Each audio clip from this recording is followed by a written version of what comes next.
Muy amados hermanos, amigos, les saludamos con mucho afecto en el nombre de nuestro Señor Jesucristo. Quiero invitarles a que compartamos la lectura de la palabra del Señor. Primera de Corintios, capítulo 10. Primera de Corintios, capítulo 10, carta del apóstol Pablo. Entre los versículos 14 al 22. Primera de Corintios, entonces, capítulo 10, a partir del verso 14, dice de esta manera en el nombre del Señor Jesucristo. Por tanto, amados míos, huid de la idolatría. Como a sensatos os hablo, juzgad vosotros lo que digo. La copa de bendición que bendecimos no es la comunión de la sangre de Cristo. El pan que partimos no es la comunión del cuerpo de Cristo.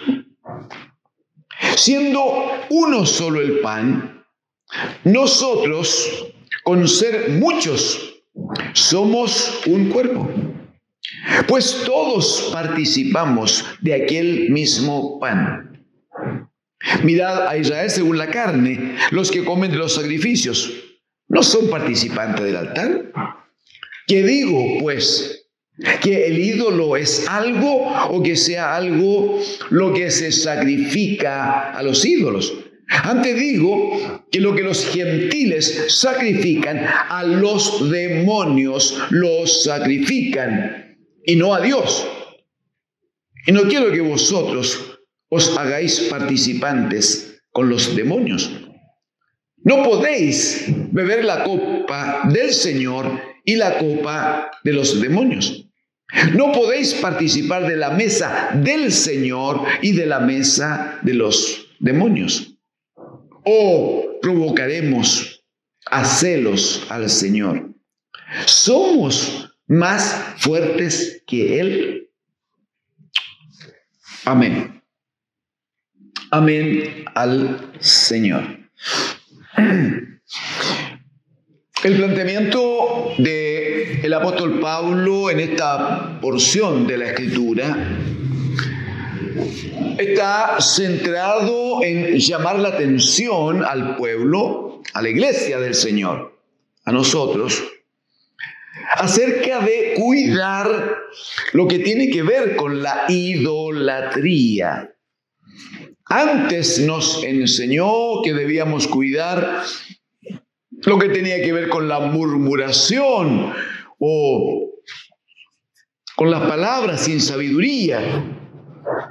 Hoy tenemos un llamado a cuidarnos de la idolatría. Si usted considera, por favor, en el versículo 14, lo primero que dice es: amados míos, huid de la idolatría, huid de la idolatría. En el versículo número 19, que está dentro del tema, va a decir, ¿qué pues digo? Que el ídolo es algo, o que sea algo lo que se sacrifica a los ídolos. Está hablando exactamente el mismo tema. No ha cambiado. Eso es lo que queremos mostrar. El apóstol no ha cambiado la instrucción, la enseñanza.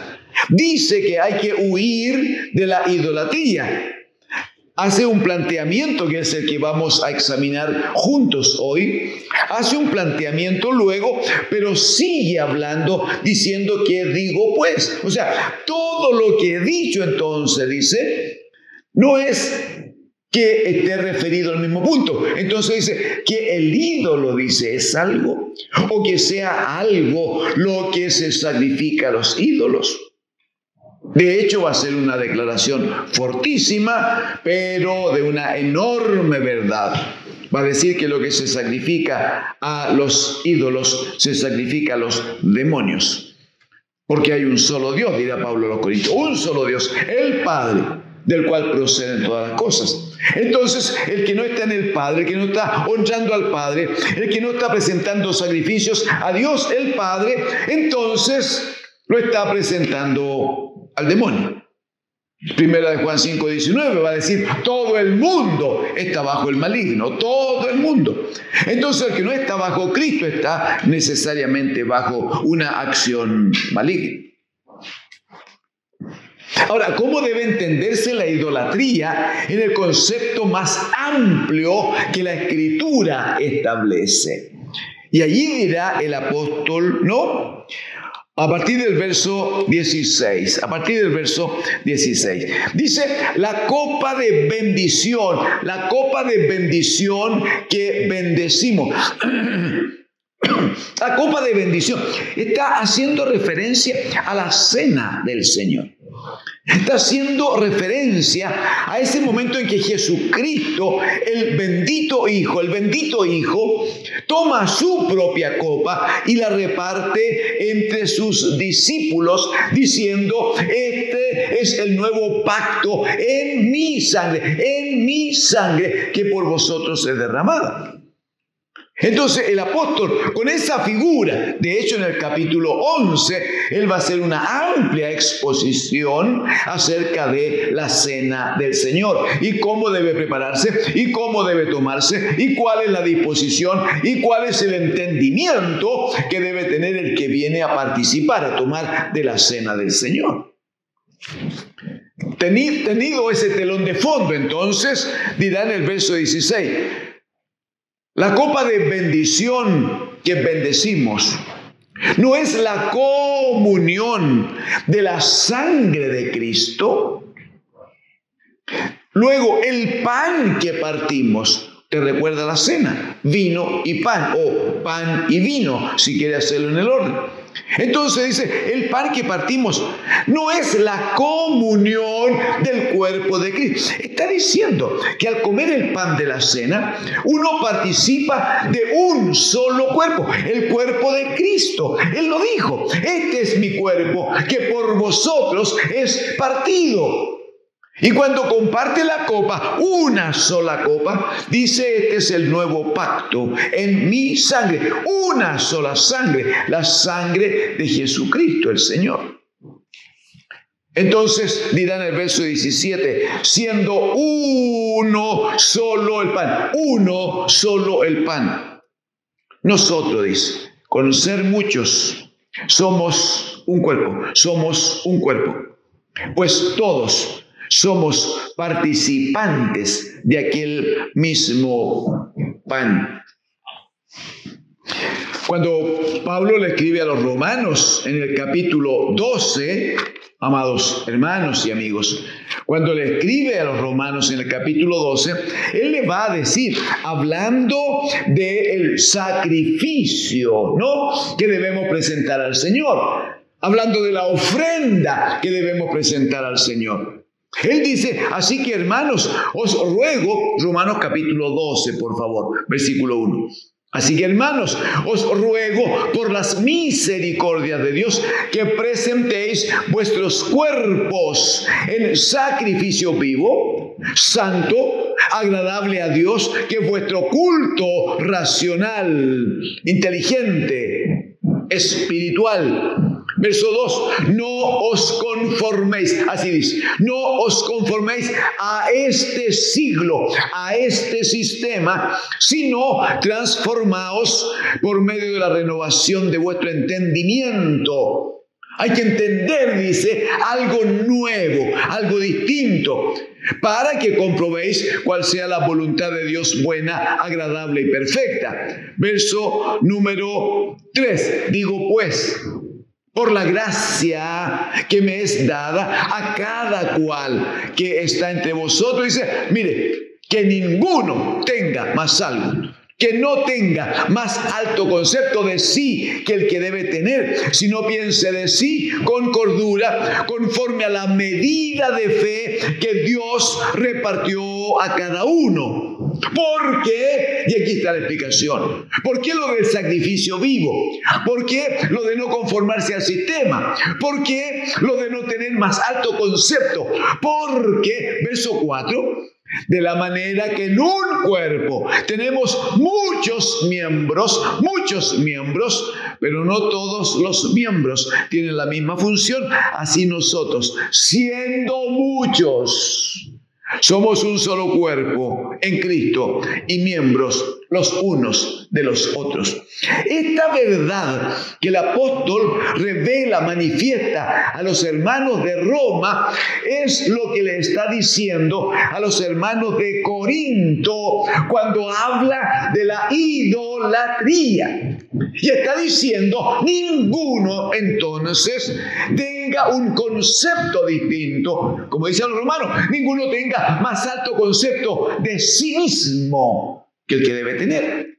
O sea, ninguno vaya a pensar que él como miembro del cuerpo, él como persona, él como individualidad puede avanzar solo, puede ir adelante solo, puede honrar a Dios, puede agradar a Dios solo, separado del cuerpo. Ese es el punto. De hecho, lo que vamos a, espero entender este día, es que todo lo que se haga fuera del cuerpo de Cristo, es idolatría. Y es porque el apóstol lo dice aquí cuando hemos leído, ¿no? ¿Qué dice? ¿Qué pues dice? ¿Acaso el ídolo, dice Salmo? ¿Acaso la figura que se establece? ¿Acaso la adoración que se da a otra cosa, a otra persona, a otra institución, a algún hombre que no sea Jesucristo como Señor sobre todas las cosas? Dice él, ¿acaso el ídolo es algo? Dice, ¿acaso el ídolo tiene alguna importancia? O sea, ¿o es algo, dice, lo que se presenta a los ídolos? Y en esa declaración que hemos comentado brevemente, dice, yo quiero decirles que todo lo que se sacrifica todo lo que los gentiles sacrifican, dice, lo sacrifican a los demonios. Es por la razón que hemos explicado, porque solo hay dos opciones de adoración, de sacrificio. O se adora al Dios de los cielos, al Santísimo Dios de los cielos, y se trae sacrificio a Él, y se trae ofrenda a Él en santidad, o todo lo que se haga fuera de Él está bajo la acción del maligno que gobierna este sistema. No hay más opciones. Entonces el punto es, ¿cuál es el entendimiento que alcanzamos cuando traemos ofrenda al Señor? ¿Qué es lo que llama nuestra atención? ¿Qué es lo que finalmente motiva nuestra búsqueda de un camino que nos acerque a Dios, el Señor? Mire, hay una figura que quiero permitirme tocar, por causa de que uno puede, hermanos, amigos, uno puede distraerse de tal manera que podría dejar de honrar al Señor, dejar de adorar al Señor. Quiero que sepan, no sé si se escucha allí, pero quiero que sepan que a mi alrededor hay una cantidad de ruidos que se han producido este día, que si uno no atiende, no se concentra en aquello en lo que está, prontamente el ruido de acá o el ruido del otro lado va a distraerle y finalmente lo que tenía que hacer no lo va a poder hacer. La adoración a Dios tiene que ver con eso. Presenten vuestros cuerpos, Romanos 12:1, presenten vuestros cuerpos en sacrificio vivo, santo, agradable a Dios, que vuestro culto racional, vuestro culto inteligente. Finalmente, si la mente está renovada, es un culto espiritual al Señor. Pero eso demanda estar centrado y concentrado en dar al Señor la mejor y la correcta adoración.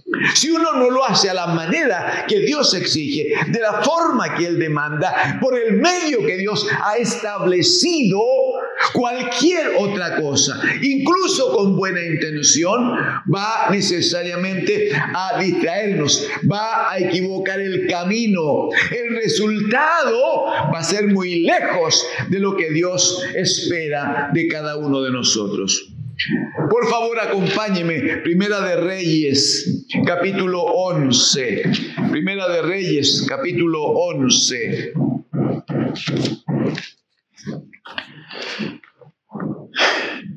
Primera de Reyes, capítulo 11. Hay en la Escritura un hombre de Dios, hermanos. Un hombre de Dios. No vamos a hablar de él mayormente ahora, pero es un hombre que siendo joven, cerca de los 30 años, él asciende al trono en Israel y una de las primeras cosas que ocurren en su vida es que Dios le habla en sueño y le dice: Salomón, pídeme lo que quieras. Y Salomón, que había tenido una formación en la casa, una formación de su padre David, él inmediatamente le dice: Señor, necesito sabiduría. La Escritura va a dar testimonio y va a decir que no ha habido hombre en la tierra más sabio que Salomón y también más rico que él, porque el Señor, aparte de darle sabiduría, le dio riqueza, le dio gloria, le dio autoridad. Bendito es el Señor. Este Salomón, que era un hombre muy considerado por Dios, tanto que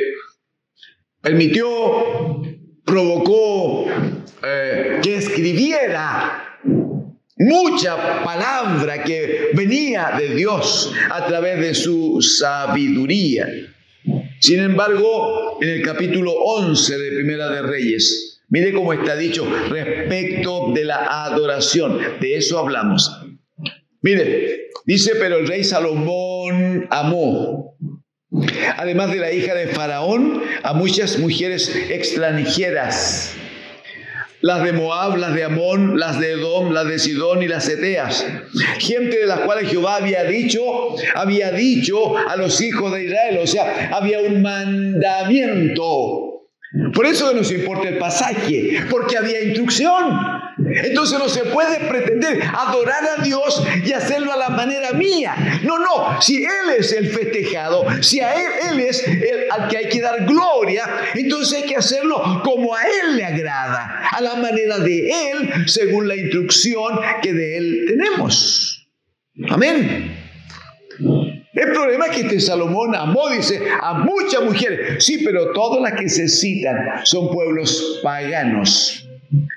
Dice, versículo 2, gentes de las cuales Jehová había dicho a los hijos de Israel: no os llegaréis a ellas, ni ellas se llegarán a vosotros. Porque ciertamente harán inclinar vuestros corazones tras sus dioses. A estas, pues, se juntó Salomón con amor. Y tuvo, mire Salomón, 700 mujeres reinas y 300 concubinas. Y atienda, por favor, y sus mujeres desviaron su corazón. Y cuando Salomón era ya viejo, sus mujeres inclinaron su corazón tras otros dioses, tras dioses ajenos. Allí está la idolatría, ¿ve? Allí está la idolatría, ¿ve? Cuando Salomón era ya viejo, sus mujeres inclinaron su corazón tras dioses ajenos.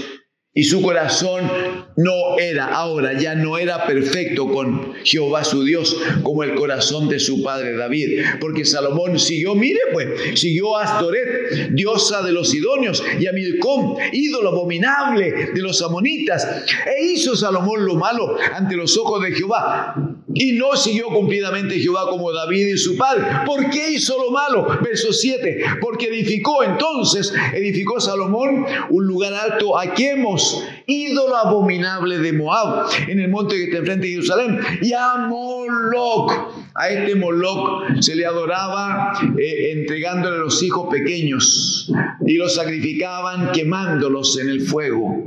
Y a Moloc, dice, ídolo abominable de los hijos de Amón, así hizo para todas sus mujeres extranjeras, las cuales quemaban incienso y ofrecían sacrificios a sus dioses. Y se enojó Jehová contra Salomón, por cuanto su corazón se había apartado de Jehová, Dios de Israel, etcétera, etcétera. Lo que está diciendo el escrito allí, amigos y hermanos, es que hay un minuto en la vida de Salomón. Salomón, un hombre sabio, un hombre que conocía a Dios, un hombre que había escuchado, que había hablado con Dios. Sin embargo, hay un momento en que su prestigio, su riqueza, hay un minuto en que la admiración que había respecto de él provocó un efecto tan grande en él, centró todo en él, que llegó a tener, como está escrito, 700 esposas y 300 concubinas. Eso puede provocar muchos comentarios, los que sean. Lo concreto y lo que especialmente hoy más nos importa es que dice el escrito que acabamos de conocer. Dice, las mujeres desviaron el corazón de Salomón.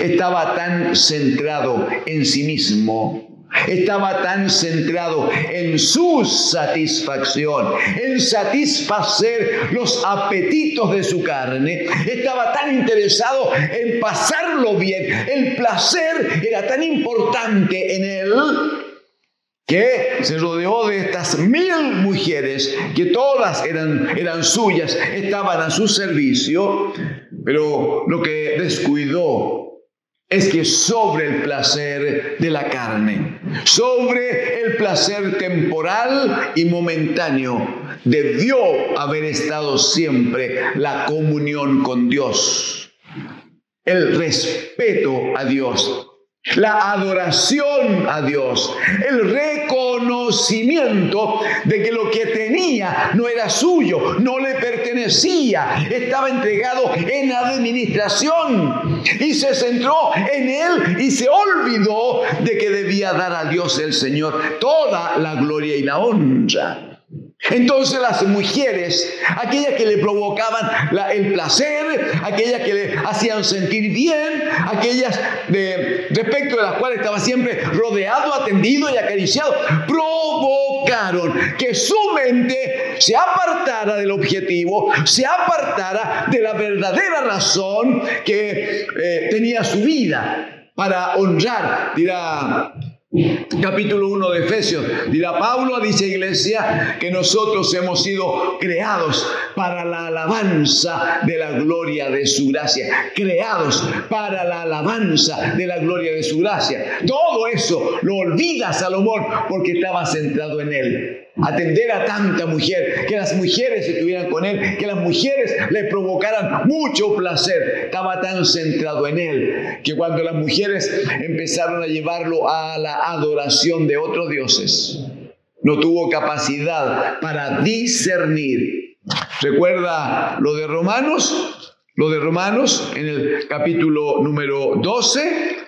Dirá allí que hay que renovar, hay que ser transformado, dice, a partir de la renovación de vuestro entendimiento, para que comprobéis, ahí está el punto, para que comprobéis cuál sea la voluntad de Dios buena, agradable y perfecta.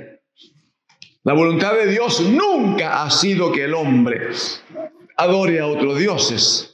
Nunca ha sido que el hombre se adore a sí mismo, tanto como le pasó a Salomón, que esté en función de la satisfacción, del placer, del agrado carnal. Lo que Dios quiere es que Él sea el Señor de nuestras vidas y el centro pleno y absoluto de nuestra adoración.